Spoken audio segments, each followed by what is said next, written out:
Okay, welcome back to the What's It Worth podcast. This week, Memphis and I will be practicing conscious consumerism or conscious spending. And today we're going to be looking at why people do this, what this practice is, and how we can implement it in our lives. Exactly, yeah. So I went ahead and started off by taking a look into just kind of some economic research, seeing why people, for example, eat out or are just practicing spending habits that are just a little too often. You know, it's so easy to fall for ads online or go out to eat instead of make something at home. So I kind of took a look into why that happens.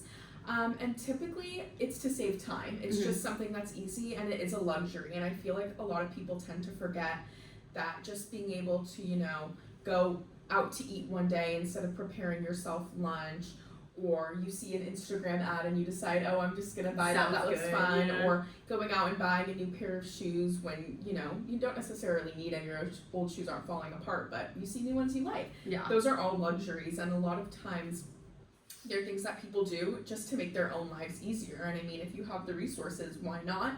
But a lot of times it happens and people aren't even really thinking about the effects or what they're doing, or the fact that you could just be draining your bank account for really no reason. And there's a lot of easier ways to go about it. So an economic research service study titled "The Role of Time in Fast Food Purchasing Behavior in the United States" really showed the demographics as to who is contributing to this. So those employed are more likely to purchase fast food, which does make sense. I mean, you just have your lunch break. Instead of waking up 30 minutes earlier in the morning to prepare lunch, you just run to McDonald's that's across the street. And those employed but on their day off were even more likely, which I found was also really interesting, because I feel like on your day off, like, maybe that's when you would take the time, but also I feel like many people view it as like, oh, let me treat myself. Yeah, I think it's a matter of treating yourself. I also think that when you're employed, you have the money to spend to go out to eat. It's like really expensive nowadays to go out to eat, so I completely would believe that employed people would do that. And especially on your day off, it's like, I'm gonna go out to lunch with my friends. Like, I feel like that makes a lot of sense. Yeah, it does make sense. And then another way to look at it is through like married and unmarried couples. So most likely was the relative or married couples with no children. So a single household had a higher probability of fast food purchase by 1.4% on any given day. And then single parent households had almost double that. But married and unmarried couple households, regardless of married or not with children, had the highest probability. And again, it's more likely that one of the parents at least is employed, and just time, you're running from work to school, probably to sports, everything, it cuts down on time. Oh yeah, definitely. I think with kids especially, I mean, when I come off of work, I mean, we work with kids, and so they're always like, after practice I'm getting this, after practice I'm getting that. And so I definitely think that kids can be a contributor of that. Also with the time management thing, like a lot of parents are it's a hard thing to manage time with your kids because they're always going back and forth to places. So I think that's definitely a reason why people eat out frequently. I agree with that. And then another thing I took a look at was just kind of the benefits of cutting down, specifically eating out. So for example, the practice of just saving $3 a day that you would currently spend on junk food or fast food, or honestly just something quick you go out and buy, saves you $21 a week, of course, $3 a day. But I think about that and I'm like, you know what, that does make a lot of sense. Like, for example, say you go get coffee. If you were to get like coffee and a bagel, eliminating one or the other and just, you know, maybe you can get the other one the next day, that's already going to save you money instead of going and getting both every day. So I feel like even if you're like, okay, I don't want to cook and make coffee, you do one or the other, and then you end up saving yourself money. And then annual savings is over $1,000, so yeah, that helps you. I did see something that said that it was like, if the Americans saved this much, then like they'd save like over 1,000 exactly a year. But when I thought of conscious consumerism, I just thought of awareness of what you're spending rather than like cutting it back. I do understand that, like going out to eat. My sister and I, every single morning pretty much, are going out to get like a coffee and breakfast, and that is a really expensive habit that I wasn't even realizing. I think when we talk about this topic, Memphis and I have to really admit why we chose this topic, and it was because we realized that we do struggle with it, And in the past, like last year, I did a research project on conscious consumerism, or like specifically planned obsolescence, which is like a tree branch to that. But like, so I had already been aware of it, but I wasn't practicing it. I think it's really important to practice what you preach. And so I did some research on like environmental implications, because just being aware of what you're buying and how it's impacting other things is really important as well. So in America, we have been like programmed to really consume everything. I mean, capitalism is a really big economic driver for our nation. And so I just wanted to pinpoint how much waste that actually creates. So from the United States Environmental Protection Agency, the total generation of municipal solid waste, so like any type of trash, in 2018 was 292.4 million tons.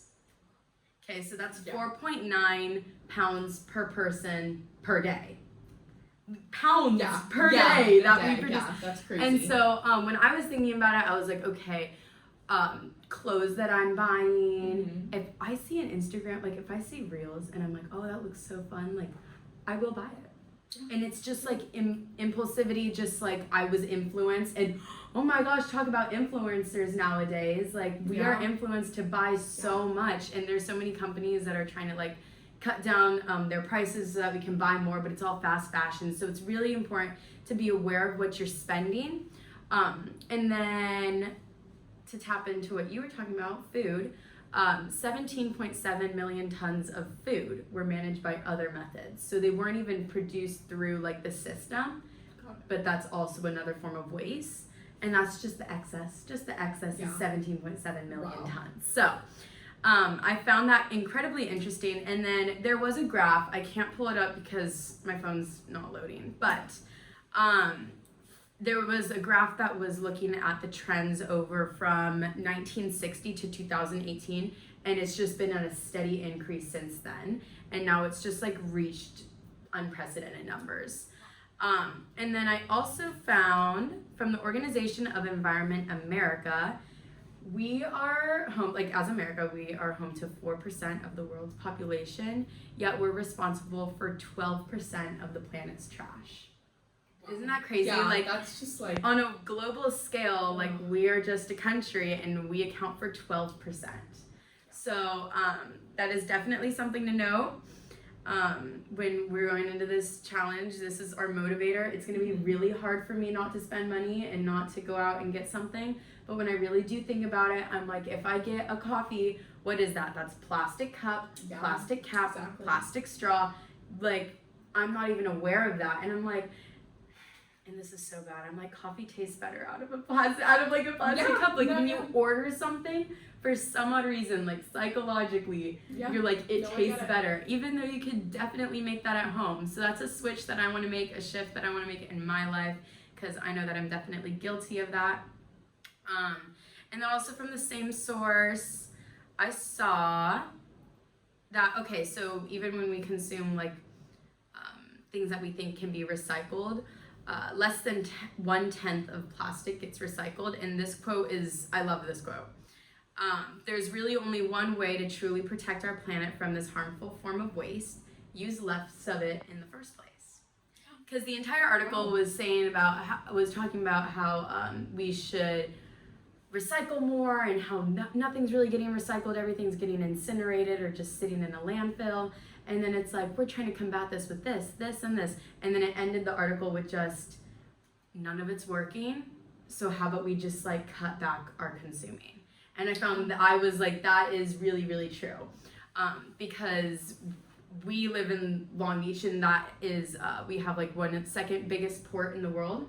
Something like that, yeah. Yeah, and so we know that all of those goods are coming in so frequently, and we see those shipping tanks all out on the water.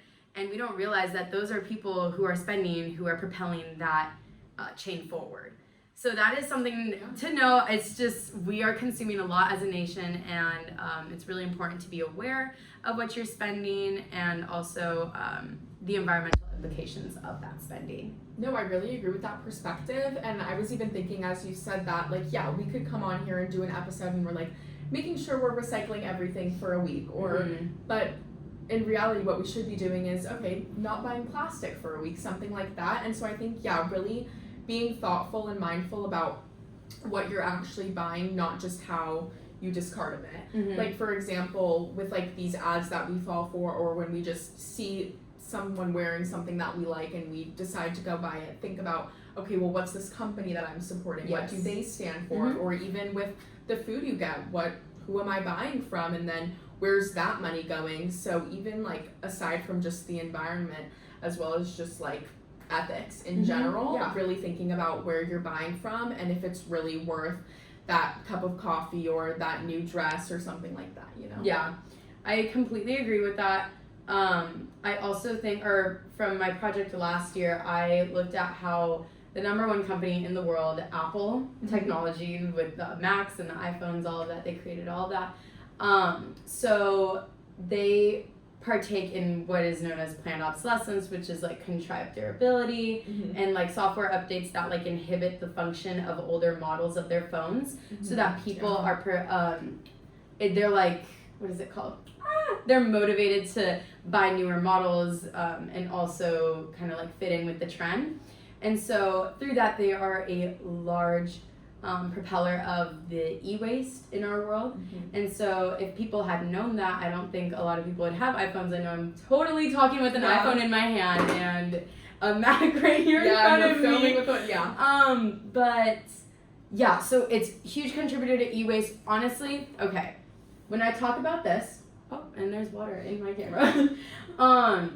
I had the iPhone XR for as long as I can remember, and I was so anti buying a new phone. I think anyone who knew me knew that XR was my baby, and I was like, this is gonna last me until college.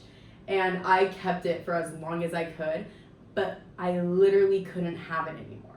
Like, they stopped working. They try to contrive the durability. They don't make service repairs really easy, and so this is what they do. It's how they get you. Yeah. And like living through it, now I'm completely more aware of that.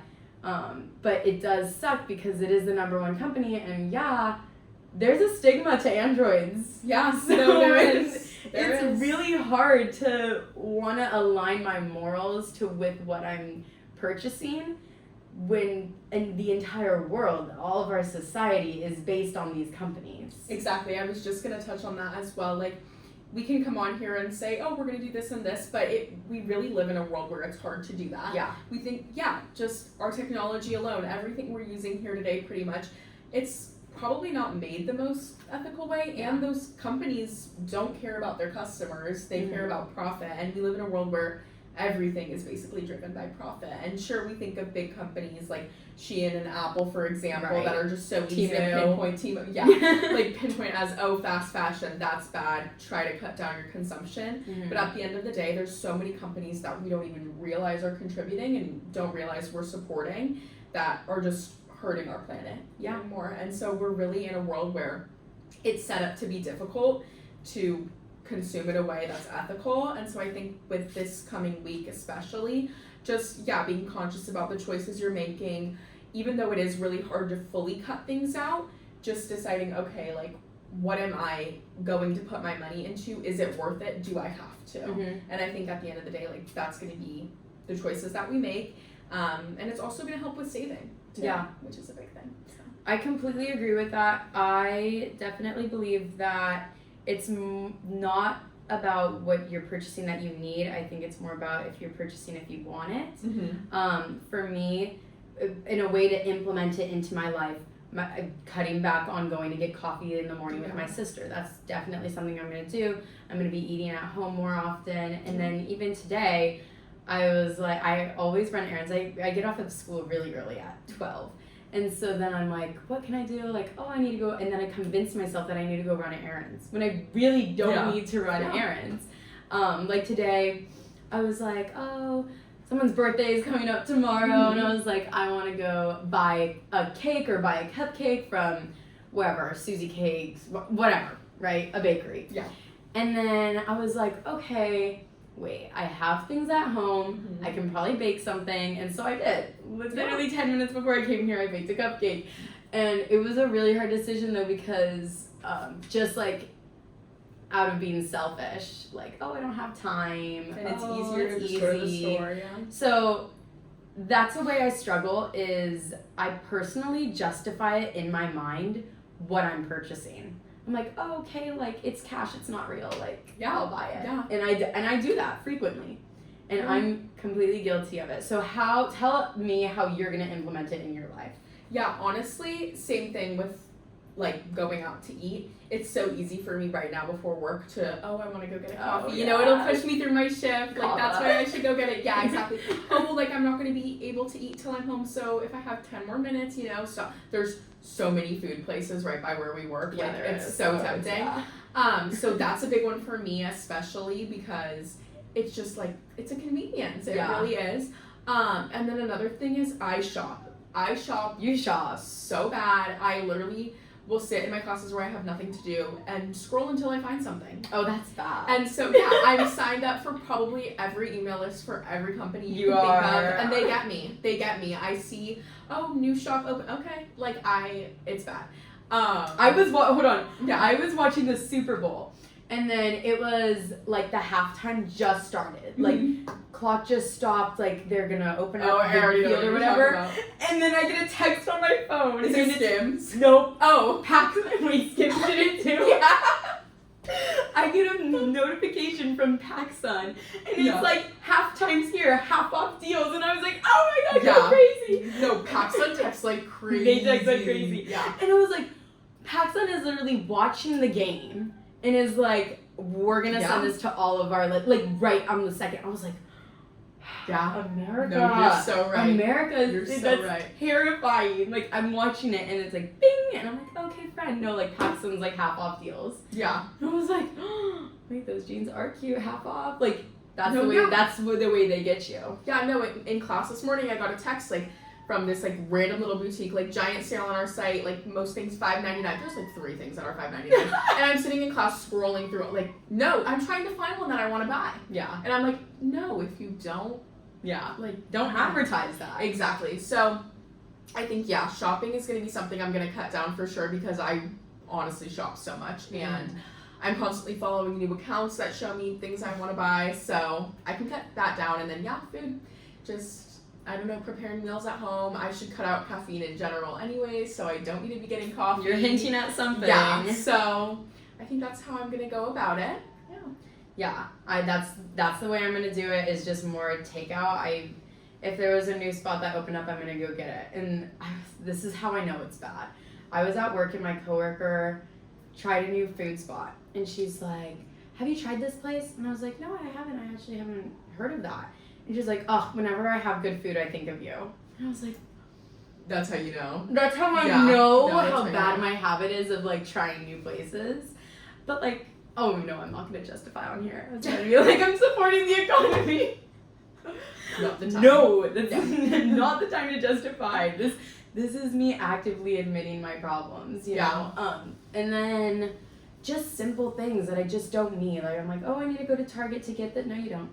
Yeah. Or yeah, like a big thing for me is lip products. I don't need another one. Makeup, don't need any more. I have enough for my face. Like, it's okay. I think that's a big thing that I didn't touch on is it's so easy. Oh, like new Summer Fridays lip balm. Do I already have the pink one? Yeah. Is this one shiny? Yeah. No, I don't need it. This one's shiny. I don't need it. Exactly. That was my mindset. Wait, I'm not gonna justify. This is why. Exactly. I can be like, I don't have a shiny one. We don't have a shiny one. But no. We Let's need be to stop. realistic here. We're gonna be real with ourselves. Yeah. Because this is just dangerous. It is. It's a dangerous world. Being a teenage girl and Yeah. living like Real. Anyways. Okay. This always happens. It's like when we get toward the end. We just get unserious. I know. Anyway. But guys, we're gonna be conscious consumers this week. Conscious spenders. Mm-hmm. Do you have a budget? Ooh.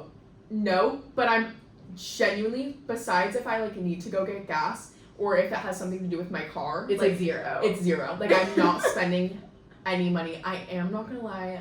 I am gonna break it on Sunday because I'm going to Disneyland. It's okay. I just bought Disneyland tickets. Okay. So Disneyland and anything that has to do with driving, I will spend money on. But other than that, no. Like I'm literally not spending my money. I just want to say something. I have 3 people's birthdays this week. Okay, valid. No, but I can't spend the money. Oh. Like, this is me because I'm like, you know what? I don't know. I have 3 people's birthdays. Yeah. But my card declaration's later for one of their birthdays. So I know I have a problem. It wasn't because I didn't have enough money, okay? I just went to the bank and we just settled that. But Yeah. still, it was an eye-opener for me. Mine declined at the car wash, so that'll tell you something too. With people in the car. Thank you, Kate, for saying for me. I had to call my mom. I didn't. Yeah, so if you couldn't tell, this is a bit of an issue for us. This is going to be a hard week. I feel like maybe you saw the title and were confused. No, this is a challenge. This is a huge challenge for us. I already struggled through today. Yeah, me too. And I'm going to struggle on my drive to work without a coffee in my hand. Yeah. All right. Thank you guys for listening. We will check back next week. This episode will be airing on Monday, I think March, 5th? I have no idea, to be honest. I have no idea. Yeah. So last episode of February. I know, yeah, and we're on to our 3rd. We're back on track with scheduling and everything. Yes. So we'll see you in another week. Another week. Check back soon.